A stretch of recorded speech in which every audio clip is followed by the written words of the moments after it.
সাবেক প্রধানমন্ত্রী শেখ হাসিনা দেশ ছেড়ে পালানোর পর হদিস পাওয়া যাচ্ছে না অনেক আওয়ামীপন্থী নেতা ও সরকারি কর্মকর্তাদের।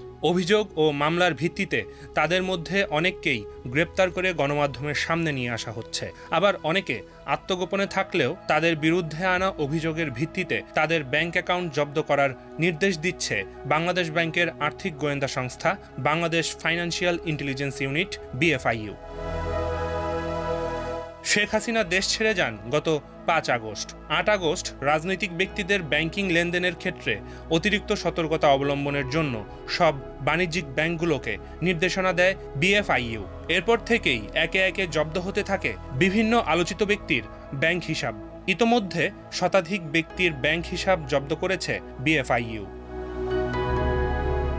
11 আগস্ট ক্ষমতাচ্যুত আওয়ামী লীগ সরকারের পররাষ্ট্রমন্ত্রী হাসান মাহমুদ ও তার স্ত্রীকন্যার সব ধরনের ব্যাংক হিসাব জব্দ করার নির্দেশ দেয় BFIU। তখন BFIUর এক ঊর্ধ্বতন কর্মকর্তা জানান, 2012 সালের মানি লন্ডারিং প্রতিরোধ আইনের আওতায় এই নির্দেশ দেওয়া হয়েছে। তারপর দিনই সাবেক তথ্য ও সম্প্রচার প্রতিমন্ত্রী মোহাম্মদ A আরাফাত ও তার স্ত্রীর ব্যাংক অ্যাকাউন্ট জব্দের নির্দেশ আসে।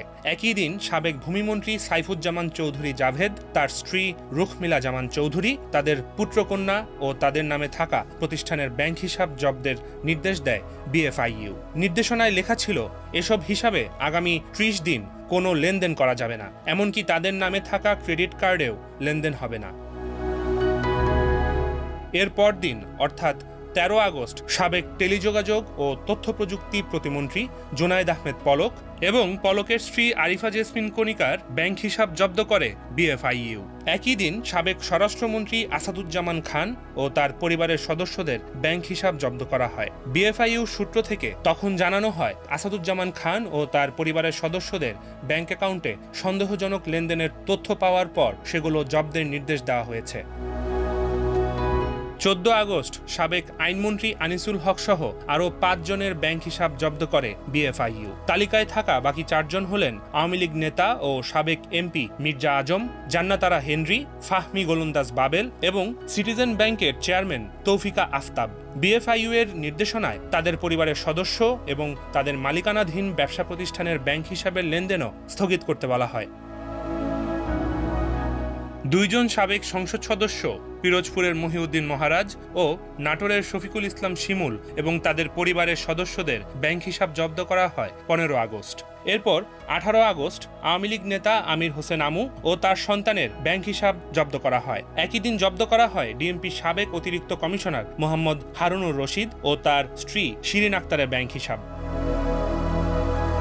দিন যত গড়াতে থাকে তালিকা ততই দীর্ঘ হতে শুরু করে। এক এক করে এই তালিকায় স্থান পান সাবেক সমাজ কল্যাণ মন্ত্রী ডাক্তার দীপু মনি, সাবেক স্বাস্থ্যমন্ত্রী জাহিদ মালেক, লিয়াকত আলী শিকদার, জিয়াউল আহসান, শেখ হেলাল উদ্দিন ও তার ছেলে শেখ সারহান নাসের তন্ময়, সাবেক শিক্ষামন্ত্রী মহিবুল হাসান চৌধুরী নওফেল, সাবেক বিদ্যুৎ জ্বালানি ও খনিজ সম্পদ প্রতিমন্ত্রী নসরুল হামিদ বিপু, আওয়ামী লীগের সাবেক MP শামীম ওসমান আর তার ভাই জাতীয় পার্টির সাবেক MP সেলিম ওসমান এবং DMP সাবেক যুগ্ম কমিশনার বিপ্লব কুমার সরকার।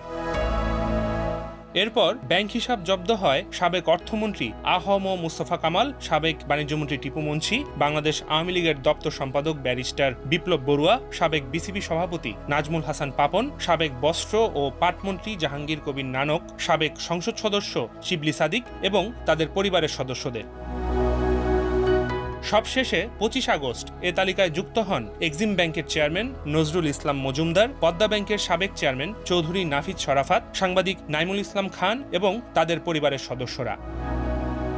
ডেস্ক রিপোর্ট, দি ফাইন্যান্সিয়াল এক্সপ্রেস।